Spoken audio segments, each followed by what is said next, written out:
दोस्तों, आज मैं लेकर आया हूं एक ऐसी हॉरर फिल्म का रिव्यू जिसने स्क्रीन पर डर को बिल्कुल नए अंदाज में दिखाया है।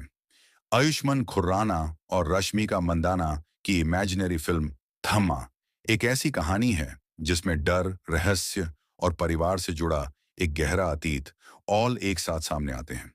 कहानी शुरू होती है आरव से, जिसे आयुष्मान खुराना ने निभाया है। एक इंट्रोवर्ट, शांत स्वभाव वाला फोटोग्राफर जो शहर की भाग दौड़ से थक चुका है।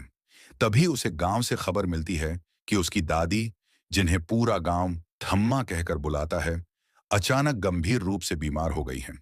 आरव अपनी मंगेतर अनन्या, रश्मिका मंदाना के साथ कई साल बाद उसी पुराने हवेली जैसे घर में लौटता है।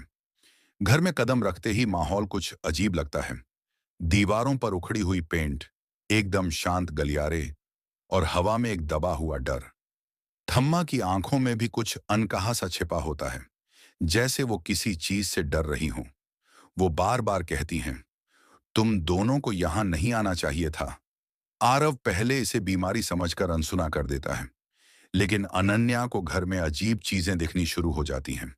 रात के अंधेरे में किसी के चलते कदम, बंद दरवाजों के पीछे सरकती परछाइयां और कमरों में अचानक ठंडी हवा का बहना।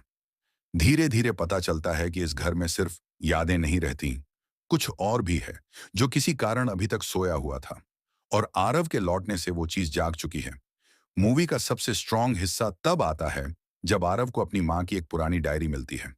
डायरी में लिखा होता है कि उनके परिवार पर एक बेहद पुराना श्राप है। एक ऐसी आत्मा जो कभी परिवार की ही सदस्य थी, लेकिन उसकी मौत के पीछे एक गहरी गलती थी। तभी से वो आत्मा हर नए आने वाले सदस्य को अपना माध्यम बनाने की कोशिश करती है। अब उसकी नजर अनन्या पर है। कहानी यहां से और इंटेंस हो जाती है। अनन्या की पर्सनैलिटी बदलने लगती है। वो ऐसी बातें बोलती है जिन्हें सिर्फ आरव की मां ही जानती थी।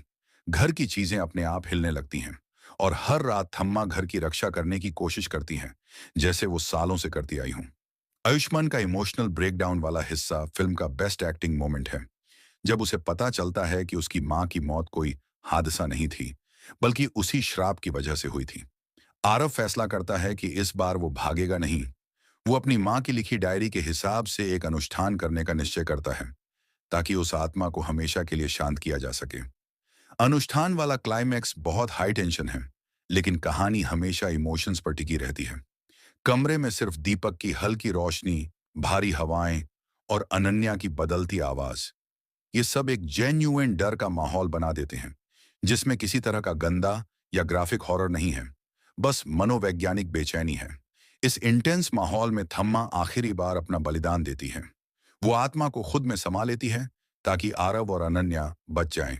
उनका अंतिम संवाद, आरव, डर से लड़ना सीखो, भागना नहीं, फिल्म को एक भावनात्मक अंत देता है। अनुष्ठान पूरा होते ही घर शांत हो जाता है। आरव और अनन्या गांव छोड़ देते हैं, लेकिन फिल्म का फाइनल शॉट एक सटल ट्विस्ट छोड़ जाता है। पुरानी हवेली की खिड़की में एक हल्की सी परछाई खड़ी होती है, जैसे कोई अभी भी देख रहा हो। Cut to black. थैमा एक्टिंग की बात करें तो आयुष्मान ने इमोशनल प्लस हॉरर दोनों को बैलेंस किया है, जबकि रश्मिका का पोसेस्ड लाइक बिहेवियर काफी नेचुरल लगता है। बैकग्राउंड स्कोर भी स्ट्रांग है, जो डर को सटल तरीके से बढ़ाता है।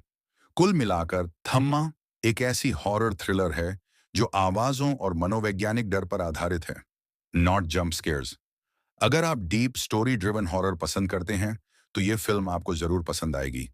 यह थी इमेजिनरी मूवी थैमा की पूरी कहानी और रिव्यू एक ही फ्लो में।